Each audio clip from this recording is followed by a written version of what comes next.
Welcome to the series on CSO leaders, Apoorv. It's a pleasure to have you with us today. I understand you are a mechanical engineer who kind of then did his diploma from Institute of Rural Management, and then you've been in the development sector for almost 30 years now, more than that. Yeah.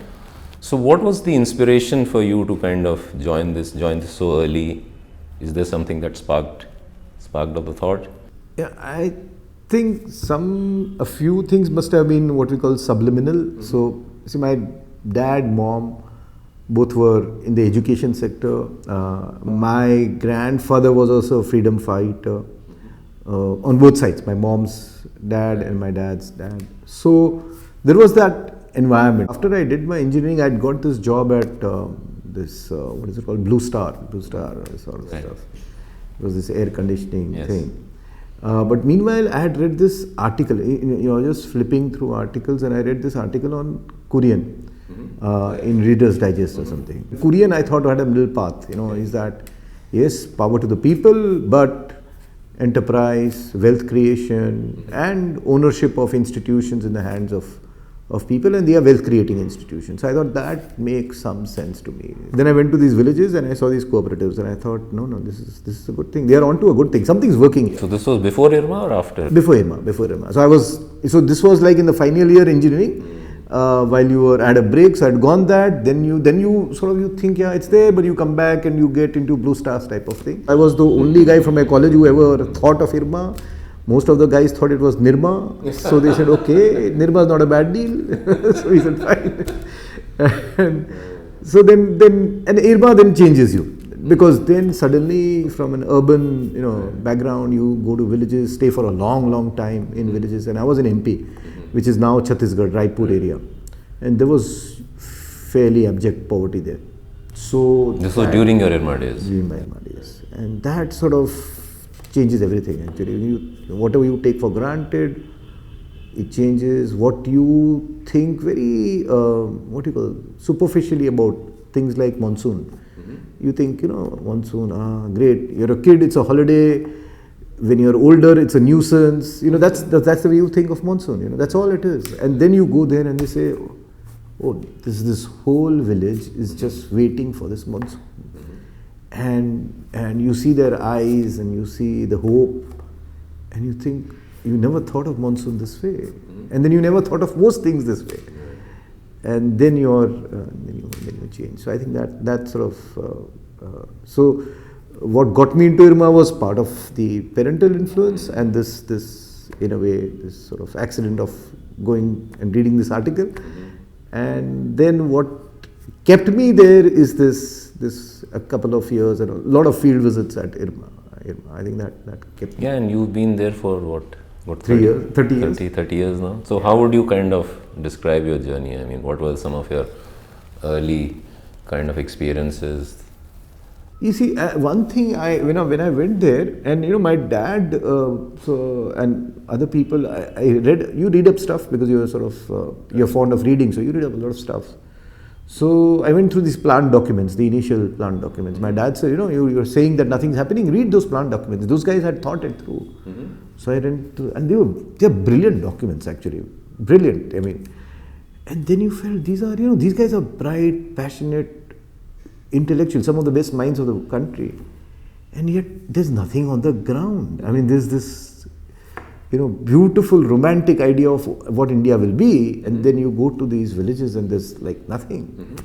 And then I thought that, listen, there are enough people in this country who can think and write like that, but what is the gap? Or that very naive analysis is that the execution is the problem. That there are not people on the ground who are converting this, and there is a government which is supposed to do, but it's caught up in its own thing. Right. So why don't we look at that? And Kurian was that way a good example. No? He proved things on the ground. The government was not a big presence in the cooperatives. Mm-hmm. So I thought, yeah, you can do stuff. Mm-hmm.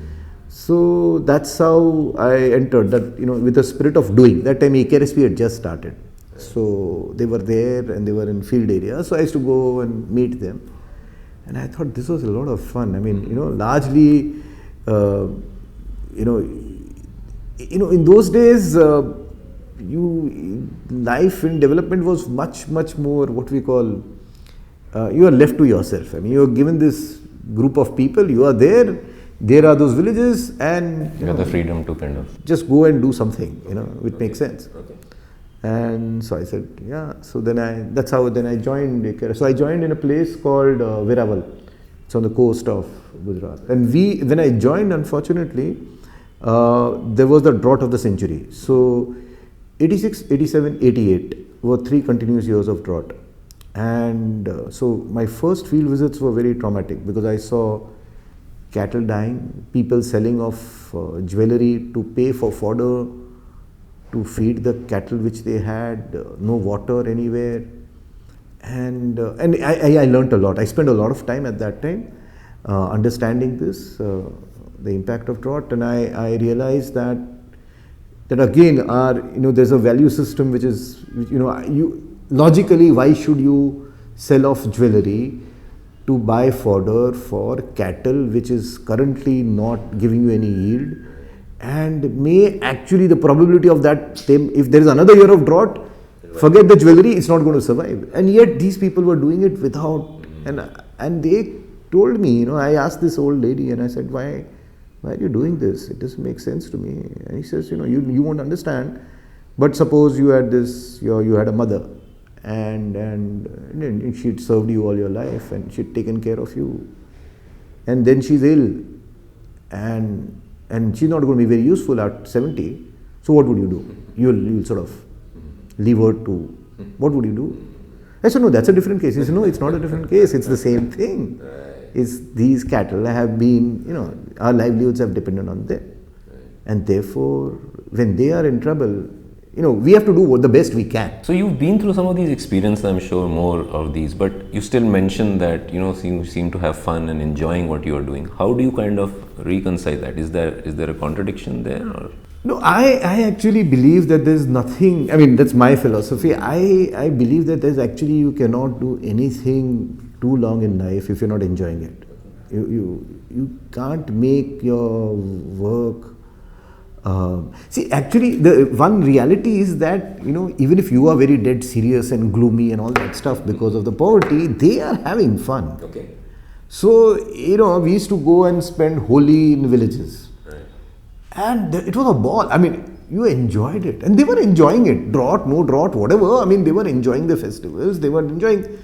And I thought, this is silly. Mm-hmm. And I don't think they expected us to, feel kind of. Yeah, that they were a burden on us and therefore we should be, I don't think that made sense. And I don't think you can really make anybody happy if you're not happy. It just doesn't work. You can't do it this out of a sense of duty. And, there is duty, but you have to enjoy what you're doing. That sustains you. And do you get more professionals like you kind of coming in? A lot of them. Yeah, we are as an organization, we have designed ourselves to be what is called a mixed organization. So we believe that there are two very key factors important. One is context, and the other is what we call expertise. Okay, domain expertise, whatever. And we think organization need, if you're just too much expertise, then you become so techno-managerial that the institutions or whatever you do is not contextualized, and therefore it superficially sits, you mount, it collapses. On the other hand, if it's all context and all local, then the solutions may be outside the context. And therefore the new ideas, the new ways of working may not come in. So we sort of have designed ourselves that every team, every location, even Ahmedabad, there will be people who are very contextual. Okay. So a lot of Biharis in Bihar, a lot of tribals in tribal areas. So we have a lot of context specific staff. And then there are professionals who come in. And then that mixture creates something which we think combines. So the professionals will work with the locals and then kind of get them to kind of take over their own. And many of the locals have become very good professionals because it's, after all, they had the intelligence and all. And we've got this obsessive importance to this English language in that sector, which is like, So I thought that we need to equalize that a bit. So we do a lot of capacity training of our local staff, and many of them have become as good professionals as any. So you're saying that different kind of people, professionals required, there are different kind of stakeholders. Does this make a job or a career here the very complex, or how would you say? I mean, or is there need to simplify this? I'm just trying to get a hang on that. See, I think there are different, and now there are different funding models available or coming up also, very interesting ones. But there are some problems where the solution is sort of known, it's been tried out. There's not much you need to. You don't have to reinvent anything there. I mean, let's say that girls are not going to school in Rajasthan or in many places. So you need to get them to be enrolled, I mean, once they enroll, you can work on the quality, but if they're not just going to school, there's not much you can do. So the problem is known. So how to get them enrolled that's the solution. Now it may require many things, but it's a very simple matrice of measurement that, all you're measuring is girls enrolled in schools. Now those things can be scaled up, and you need to design organizations and funding, etc., to just pick up these small and just get it done. On the other hand, when you're looking at issues of intergenerational poverty, or you're looking at issues of let's say you are in Pradhan areas, for example, you are in Naxalite areas, or you are communities in a forest area where the forest department and they have all conflicting claims on that common property resource. Now these are complex problems, and they are not going to be solved by this magic wand approach, and therefore you need a very deep transformational approach. So you need sharper minds, because now we have reached a stage where the simple solutions may not wash, because too many forces are coming up. For example, in agriculture, you end up spraying a lot, and therefore pesticides and ground and all that. Can we use drones, which they are doing in Argentina, that they have these infrared camera drones which go in the field and find out which are the diseased area, and then focus on it, and then you do a spray there, and that's it. You send your human resources there, and so you don't mess up the whole place, you don't mess up the whole crop. Now these technologies it's not very expensive. A drone, you can actually buy a drone at 1.5 lakh rupees. So are you saying the challenges for the sector have kind of gone up? Are they more manageable, especially the areas that you've been working in? I mean, how do you see? Is it a more manageable kind of problem, or is it I think is that one new problems are cropping up because of climate change. So in agriculture you could predict. Now you can't predict. You don't know how much it's going to. If Badmer can get a flood, then anything can happen anywhere. So how are we measuring and coping and internalizing these new challenges in our solution set? So that's there. Or society is getting slightly more individualized.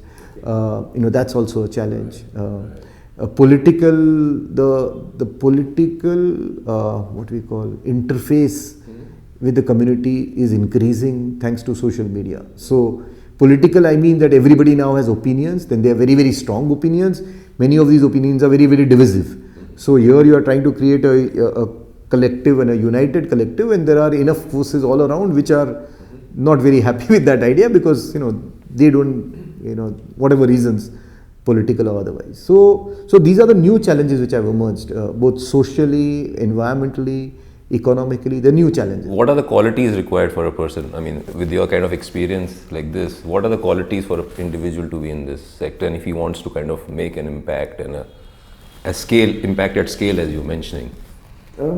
I think one is a huge sense of optimism, because you have to believe that what you do can make a difference. You have to believe in communities' ability to understand their problems, and given some support, become their agents of change. So you have to believe that, and that belief comes with doing. But you need to be a huge optimist in that. And so I think that's one thing.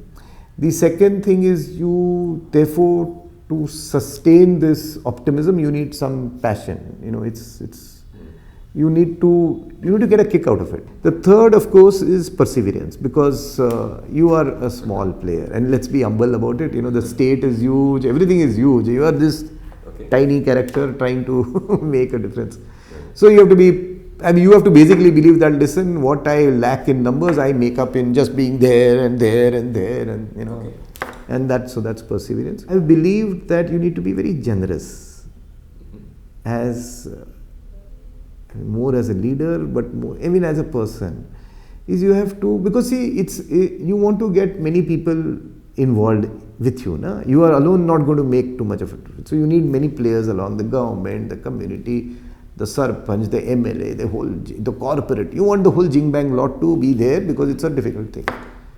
Now, if you are so obsessed with your thing that I should get the credit. If you are into your trip, then they will not come in, because you will not allow them to own. Okay. So you need to have that generosity that this is this problem. Let's all of us own the solution. So what's the kind of message that you will give for people looking at it from the outside and kind of wondering whether to get in or not? See, see, if you were to, look at a job description. Okay. Suppose somebody told you, there is this job, lots of freedom, lots of potential for creativity. You can see the results of your work in about 6 months' time. Okay? And you will be so appreciated by those who help that, you'll be, sometimes even embarrassingly, you'll be deified and said, oh boy, great and all that. So which job currently actually allows you that? And fifth thing is that you will be transforming lives. This is what I tell all my corporate guys. I said, what does actually a corporate do? A corporate takes a very thin slice of a human being, your love for some aerated water, and it becomes a multi-billion dollar, and you are one small guy supplying the whole jing bang lot. Thousands of guys, what are they doing? Filling some aerated water in a damn bottle and pushing it down your throat. Please buy my aerated water versus his aerated water. That's all you do. What do you do to a human being? That's all. Or you supply some, atta, or I don't know, some soap, and this meal is better. It's a good life. Maybe you get a good living, but here you are transforming the whole human being. You're preventing a guy from beating up his wife. You're making the wife strong enough to raise a healthy family. So that which profession allows you the opportunity to make so much change. So, I always say that, therefore, if you want to do in your comparative matrices, what is your turnover? Nah? So I'm saying, suppose you work in 20 villages, or 20 villages with 200 households each, or 250 households. So you got about these 5,000 households. You raise all their incomes over a period of time by $30,000. Just multiply the numbers. That's your turnover. It's a lot for your time. I think very valuable inputs, and we are hoping that as a sector we kind of make larger impact. Thank you very much. Thanks.